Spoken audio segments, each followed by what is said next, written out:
Hello and welcome to Press TV's Top 5. I'm Marzieh Hashemi. Well, the leader of Iran's Islamic revolution has said Iranian youth were more than 3 decades ahead of their time when they call the former U.S. embassy in Tehran the nest of espionage.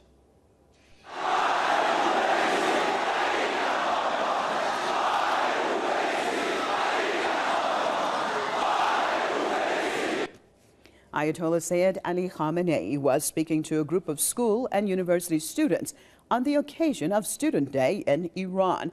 Now, the leader referred to the fallout from U.S. spying activities on other countries.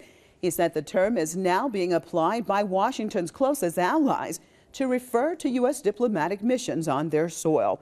Ayatollah Khamenei further spoke of the talks between Iran and the UN Security Council's permanent members, plus Germany. The leader defended the Iranian negotiating team against criticism inside of Iran. Ayatollah Khamenei said the Iranian negotiators are shouldering a tough responsibility and advised against criticism that undermines officials on duty.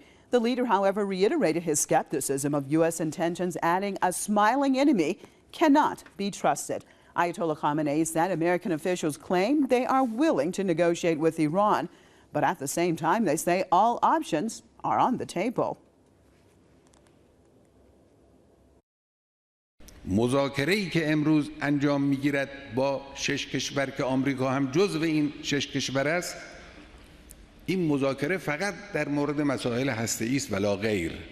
بنده هم اول امسال در مشهد مقدس در سخنرانی گفتم در موضوعات خاص مذاکره اشکالی ندارد، منتها گفتم من اعتمادی ندارم، خوشبین نیستم به مذاکره، لکن میخوان مذاکره کنن برن بکنن.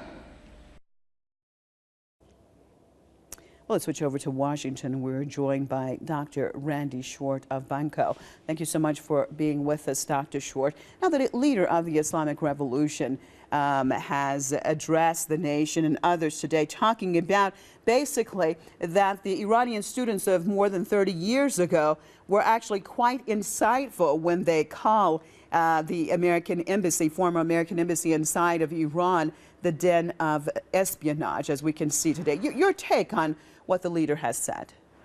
Well, first and foremost, I want to say that Ayatollah Khamenei is worthy of the Nobel Prize. That's who it should have gone to instead of this fake chemical weapons group. He's a holy man, he's a wise man, and he was correct. But the Iranian students weren't only prescient, they were able to read one of the, I think, Kermit Roosevelt, who boasted about what he had done to destroy democracy in Iran. So the Iranian students weren't just wise, they were students of international and global history, and they acted wisely to defend the revolution in their country.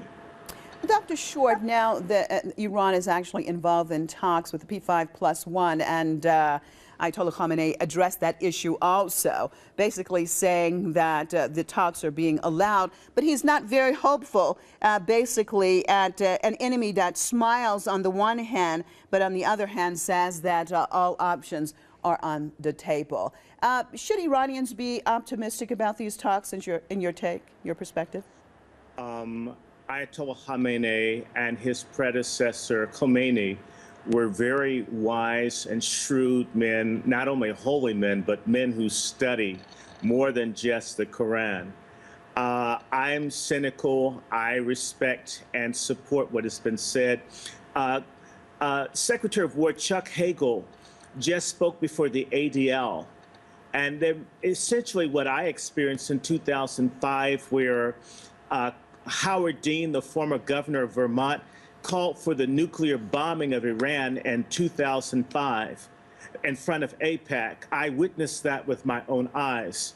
So the Iranian people have to stand fast, follow their leadership, and don't be betrayed. Obama's not to be trusted. I'm a descendant of Native Americans.